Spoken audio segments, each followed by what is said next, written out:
Bonjour à tous, avec l'aide de Dieu, nous allons étudier le Rambam, le 11e chapitre des lois du Sanhedrin Vea Oneshinam Suriyun Lahem, les lois relatives au grand tribunal et aux peines qui leur sont confiées. Perek Achadasar Alach Aleph. Ma bendin et mamonot le din fashot. Quelle est la différence entre les lois, les procès pécuniaires, les affaires d'argent, et les lois, les procès de la peine capitale, les affaires de vie et de mort? Eh bien, réponse, plusieurs différences. Premièrement, din et mamonot bishlosha, les affaires d'argent, ça se fait avec 3 juges, tandis que din et nefashot, les affaires de vie et de mort, c'est mushlosha, c'est avec 23 juges. Deuxième différence, din et mamonot, dans les affaires pécuniaires, potrim, on ouvre le procès ben lisrut ben lechova, que ce soit en faveur de l'acquittement, soit en vue de la condamnation, c'est-à-dire que lorsque l'accusé il vient au tribunal, par exemple, il y a des témoins qui ont dit que telle personne doit de l'argent, les juges peuvent commencer directement en disant « Tiens, d'après ce que ces témoins nous disent, tu dois de l'argent ». Donc, il ne veut pas commencer à lui dire l'ouverture d'acquittement. Ils peuvent directement, entre guillemets, l'attaquer pour aller en vue de condamnation. Tandis que Vedin et Nefashot, potrim lisrut kemoshe be'anu ve'en potrim lechova. Dans les procès capitaux, on commence uniquement en vue de l'acquittement, comme on l'a expliqué, et non pas en vue de la condamnation. On lui dit, sache, c'est vrai, il y a des témoins, ils ont dit ça et ça, mais si tu n'as pas fait ça, n'aie pas peur de nous dire que tu ne l'as pas fait, n'aie pas peur de ce que les témoins ils ont dit. Troisième différence, dinema monot matin alpi erad. Dans les affaires pécuniaires, on fait pencher le jugement avec une seule voix de majorité ben lisrut ben lechova, que ce soit pour l'acquittement, que ce soit pour la condamnation, tandis que din et nefashot, les affaires de vie, matin alpi erad lisrut, alpi shnaim lechova, on fait pencher le jugement avec une voix de majorité uniquement pour l'acquittement, mais pour la condamnation, il faut qu'il va y avoir 2 voix de majorité. Quatrième différence, din et mamonot, dans les affaires d'argent marzirin, on révise le jugement ben lisrut ben lechova, que ce soit si le tribunal par erreur ils l'ont condamné et maintenant on va l'acquitter, ou bien que par erreur ils l'ont acquitté et maintenant on va le condamner, eh bien on le condamnera. Tandis que din et nefashot, marzirin lisrut, pour les affaires de vie et de mort, on révise le jugement uniquement si ils l'ont condamné et que maintenant ils décident ils sont trompés et il faut l'acquitter. Par contre, si ils se sont trompés et ils ont dit qu'il est acquitté et après ils disent tiens, il semble qu'on s'est trompé, on va réargumenter pour aller dans le sens de la condamnation, on ne va pas le faire ça, comme on l'a expliqué. Cinquième différence, din et mamonot, en ce qui concerne les lois d'argent, à kol rouyin le lamed srut ochova. Tout le monde, quand on dit tout le monde, c'est ben adayanim, ben atalmidim, que ce soit les juges, que ce soit les élèves qui sont assis devant les juges. Eh bien, tous peuvent argumenter aussi bien pour acquitter cette personne-là de la donner de l'argent, de devoir de l'argent, ou bien pour le condamner. Tandis que vedin et nefashot, dans les lois de vie, à kol ben lavnim srut va filu talmidim, tout le monde, c'est-à-dire même les élèves, peuvent argumenter pour l'acquitter. Par contre, pour argumenter, pour rendre coupable l'accusé, ça c'est uniquement les juges qui peuvent le faire. Sixième différence, din et mamonot, dans les lois pécuniaires, le juge qui avait commencé à argumenter pour rendre coupable, il peut se rétracter et dire que maintenant il argumente pour l'acquitter, et aussi dans l'autre sens, ce qui nous intéresse ici, que le juge qui a argumenté pour l'acquitter, il peut argumenter dans l'autre sens maintenant pour le condamner, tandis que dit c'est vrai que ça va dans un sens que celui qui a argumenté pour le rendre coupable, il peut après se rétracter et maintenant argumenter pour l'acquitter. Celui qui a commencé en argumenter pour l'acquitter, il doit tout faire jusqu'à la fin du jugement pour garder cet esprit-là et des raisonnements, trouver des moyens pour l'acquitter. Elle, Abishag Mardin, uniquement au moment qu'on donne la sentence, Yeshlo Lazar, il peut se rétracter de ce qu'il a tout fait pour l'acquitter parce qu'il n'a pas réussi à garder son raisonnement pour l'acquitter, et d'être compté parmi ceux qui vont le rendre coupable, comme on l'a expliqué, c'est ce qu'on a appris dans le chapitre précédent. Septième différence, dinema monot, les lois pécuniaires, danin bayom, vegomrim balayla. On commence le jugement le jour et on peut conclure la nuit. C'est vrai qu'on ne commence pas la nuit, mais on peut conclure la nuit.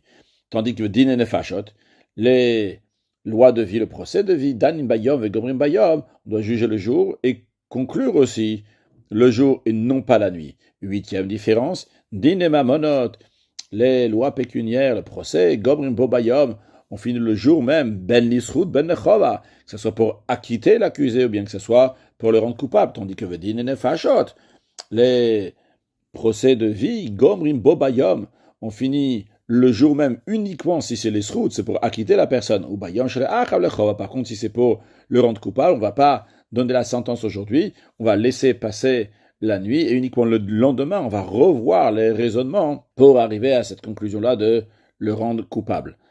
Halacha Gimel, din et mamonot, loi pécuniaire, afal pichedani notam bechol yom min Torah, bien qu'on les juge tous les jours d'après la Torah, shenem aktoyedi v'shavtutam becholet, ils vont juger ces juges-là, le peuple, à tout moment.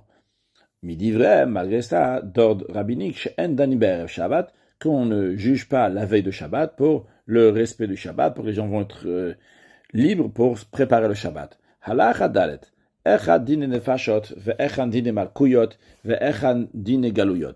Les précisions que nous avons vues, la particularité que nous avons vue en ce qui concerne les procès capitaux, eh bien, s'applique aussi pour les procès où le prévenu, il encourt peut-être de recevoir malcoute les 39 coups de bastonnade de la flagellation, et ça s'applique aussi pour les procès de ceux qui encourent peut-être d'aller en exil dans les villes de refuge. Kol hadrachim ha'elu shaveh lahem.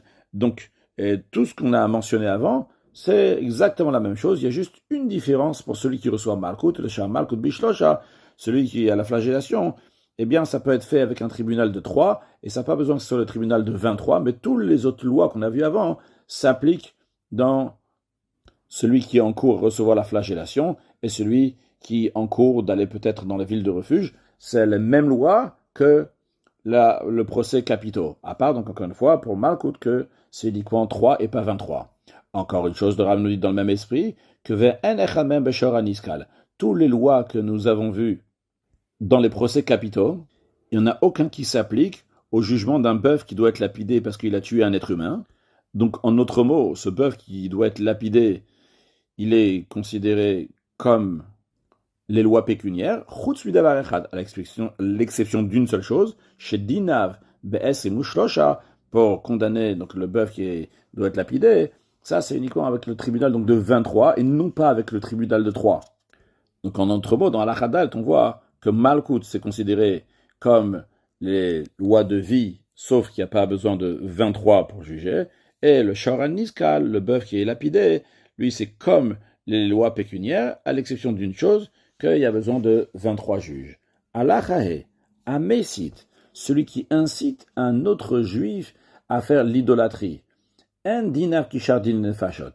Ces lois ne sont pas comme les autres lois de vie et de mort, mais lui, on est beaucoup plus strict avec lui. La première des choses déjà, c'est que mecham nimlora edim. Lui, on lui cache des témoins, c'est-à-dire que cette personne qui a incité une autre personne, l'autre personne va lui dire « Viens dans une pièce, et là-bas tu vas me répéter ce que tu m'as dit, mais en privé comme ça tu me parles. » Maintenant cette pièce elle est illuminée, et on lui cache des témoins dans une pièce qui est sombre, comme ça il ne va pas voir qu'il y a des témoins ailleurs, mais les témoins doivent pouvoir le voir, et lorsqu'il va répéter son incitation à cette personne en lui disant qu'il faut faire l'idolâtrie, et même quand l'autre il va lui dire « Mais comment on peut abandonner notre Dieu unique et faire l'idolâtrie ?» Il va dire « Oui, c'est comme ça qu'il faut faire, etc. » Eh bien, il y aura des témoins qui auront vu que lui, il a incité et ils vont l'amener au tribunal. Deuxièmement, contrairement à tous ceux qui ont la peine de mort, ils doivent être d'abord avertis devant 2 témoins. C'est-à-dire que devant 2 témoins, on lui a dit, tu sais ce que tu vas faire maintenant, c'est une grande transgression qui est gravement interdite, et à cause de ça, on va te mettre à mort. Mais lui, c'est celui qui incite, il n'a pas besoin qu'on va l'avertir. C'est d'ailleurs la raison pour laquelle on peut cacher des témoins. Parce qu'évidemment, si on devait l'avertir, ça serait devant 2 témoins. Troisième différence, si celui qui a incité est sorti du tribunal et il était acquitté, il y a un des juges qui a dit, ah, j'ai un argument pour le rendre coupable. Eh bien, Marzirimoto, on révise son jugement au tribunal, et en effet, si les autres juges vont dire, tiens, c'est un très bon raisonnement, on va le mettre à mort, on va le lapider. On est tellement strict avec lui que lorsqu'il est sorti coupable pour être mis à mort, et il y a un des juges qui a dit, ah, j'ai un argument pour le rendre méritant. En Marzirimoto, on ne le ramène pas au tribunal, mais on va le mettre à mort. Donc ça ne correspond pas du tout à ce qu'on a vu avant, les autres lois de vie et de mort, c'est exactement le contraire. Quatrième différence, ventoanim le meisit. On ne va pas argumenter en sa faveur. Il faut que lui-même, il va argumenter en sa faveur. Contrairement aux autres lois de vie et de mort, que le tribunal lui-même, il argumente pour la faveur, pour acquitter cet accusé. Cinquième différence, Komoshiv Bedin, on fait siéger à son jugement Saris, un eunuque, Vezaken, quelqu'un qui est extrêmement vieux, ou Mishaen Lobanim, celui qui n'a pas d'enfant. Donc tous ces gens-là, ils n'ont pas de pitié, de miséricorde comme les autres personnes. Pourquoi on fait ça? Que des il faut pas qu'ils vont avoir miséricorde sur lui, contrairement aux autres lois de vie et de mort, qu'au contraire, on ne doit pas mettre ces gens-là dans le jugement. La raison, elle est pourquoi on est si sévère avec lui. Parce que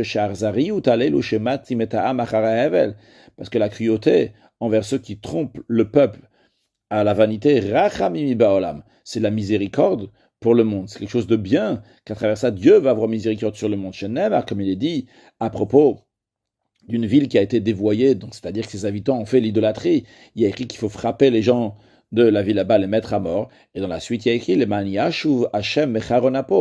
que Hachem va revenir de sa colère, il va te donner miséricorde. Donc on voit qu'être sévère, cruel avec ces idolâtres-là, ça enlève la colère de Dieu et ça amène la bénédiction et miséricorde.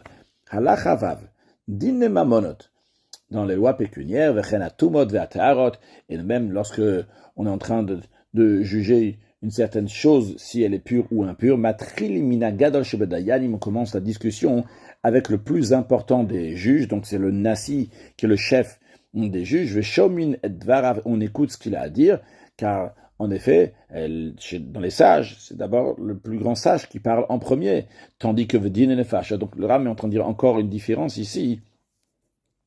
La 9e différence entre les lois pécuniaires et les lois de vie et de mort. Tandis que dans Din et Nefesh, on commence par celui qui est sur le côté. Celui qui est sur le côté, c'est-à-dire qu'on a déjà appris dans le passé qu'ils étaient assis en demi-cercle.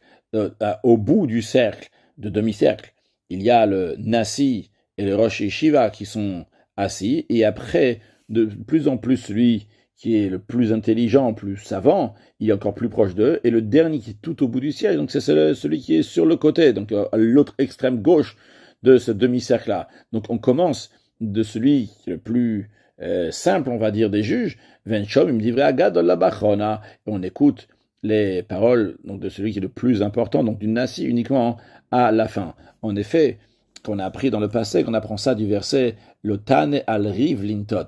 Cette expression qui dit le Tane al-Rav, que tu ne vas pas contredire le Rav, donc le chef, mais ça c'est dit dans le contexte de l'Otier Harabim le Raot, de lequel on parle donc des lois de vie et de mort. Donc là-bas, on dit qu'on ne doit pas aller, on doit pas suivre s'il y a une majorité de 1, mais il faut une majorité de 2. On a appris sur ce verset-là, l'Otier Harabim le Raot, et dans la suite, il y a écrit le Tane al-Riv lintot. Donc on comprend que ça fait référence dans un contexte des lois de vie et de mort. Halacha Zain, din et mamonot, encore une 10e différence, dans les lois pécuniaires, même dans les, quand on est en train de juger quelque chose si elle est pure ou impure, eh bien dans ces cas-là, av ou bno, si nous avons un père et un fils, harav vetalmido, le maître et son élève. Alors en général, ils ne peuvent pas être ensemble dans le jugement, mais là il s'agit qu'il y en a un des deux qui est dans le Sanhedrin, et il y en a un qui s'est rajouté en tant que Talmid, en tant qu'élève, pour discuter et dire ce qu'il a à dire. Eh bien, lorsqu'ils disent leur opinion, Monim Otam Bishnaim, on compte comme si c'était 2 opinions différentes, celle du père, celle du fils, celle du maître, celle de l'élève.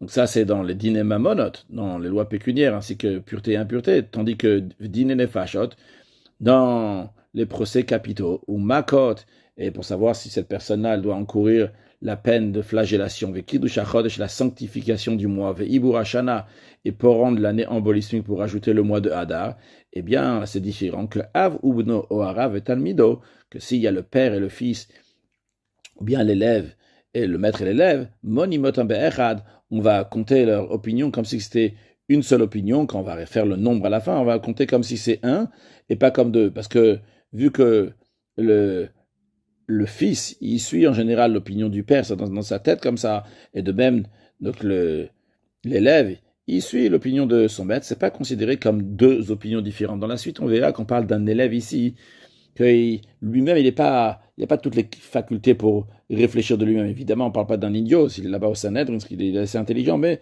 il n'a pas donc toutes les facultés pour lui-même comprendre et se faire sa propre opinion. Donc c'est la raison pour laquelle, que, naturellement, ils suivent l'autre. C'est la raison pour laquelle, que quand il s'agit donc, des lois de vie ou de mort, de Malko, de Kiddush HaChodesh, de Ibur Hashana, qu'il y a besoin là-bas d'Avka, qu'il va y avoir un certain compte de juges, parce que quand il s'agit de les lois de vie et de mort, il en faut 23. Quand il s'agit de flagellation, bien de Kiddush HaChodesh, il en faut d'Avka qui va avoir 3. Dans Ibur Hashana, on commence avec 3 et on finit avec 7, comme on a déjà appris dans le passé. Alors là-bas, on les compte comme une seule personne, parce qu'il y a besoin d'un chiffre de juges, un certain nombre. Tandis que dans les lois de pureté et d'impureté, et de même dans les lois d'argent, même un seul juge, il peut juger. C'est juste que les rabbanan, les sages, ils ont dit qu'il en faut 3. Mais d'après la Torah, ça suffit un seul juge. C'est la raison pour laquelle que s'il y a le père et le fils, alors c'est pas grave là-bas dans le dîner Mamonot et dans le dîner Tumavetara de compter le père et le fils différemment. Tandis que dans les autres, c'est important, bibliquement parlant, qu'il va y avoir 23 ou qu'il va y avoir 3. Alors là, on va pas compter le père et le fils séparément, on va les compter comme s'ils étaient un seul.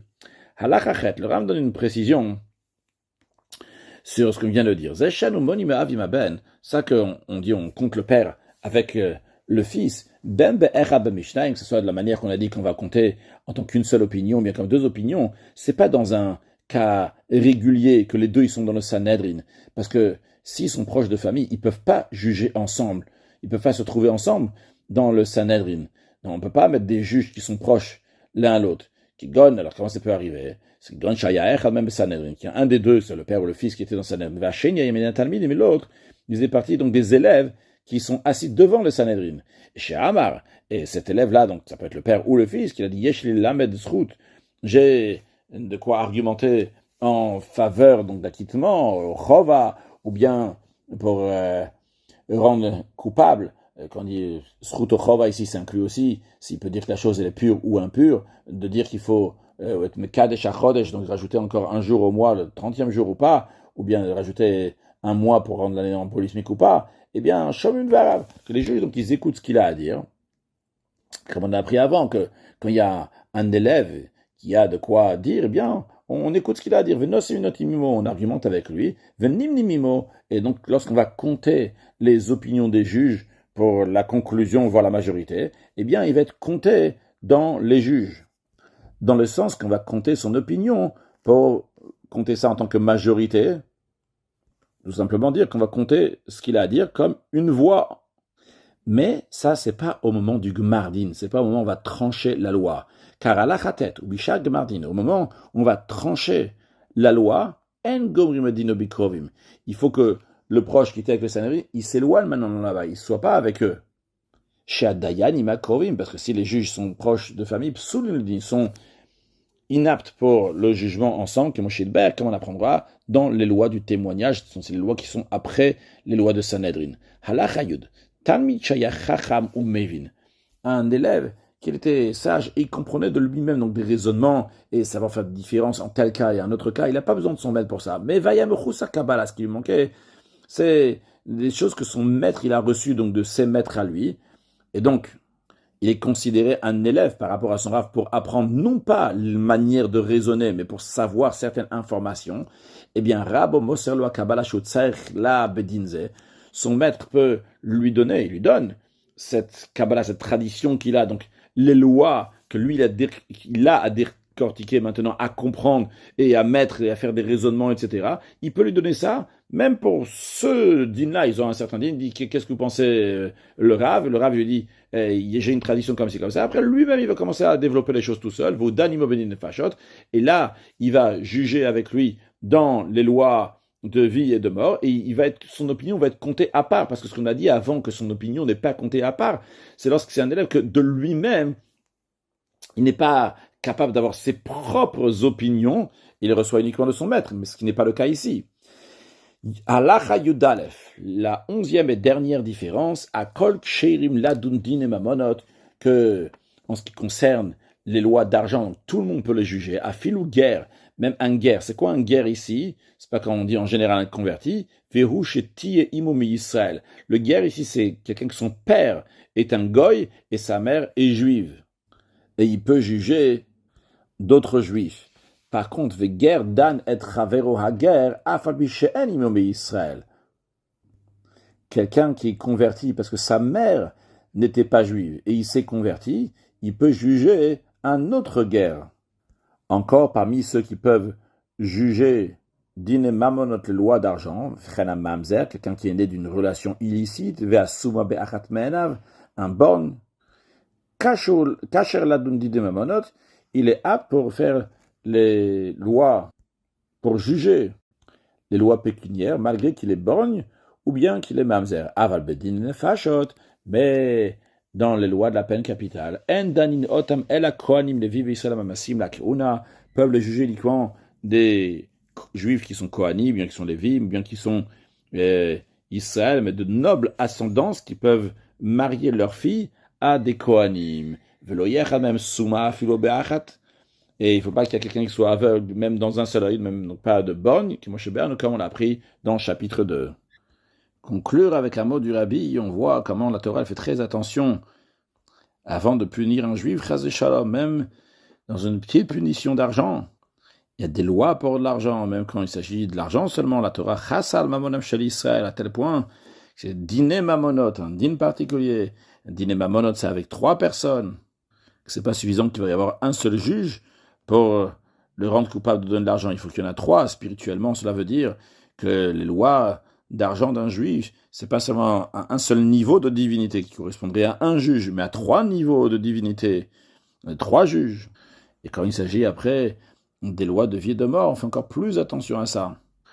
Donc dans des mots simples, il faut faire très attention avant de juger quelqu'un. Mashiach na, ou une excellente journée.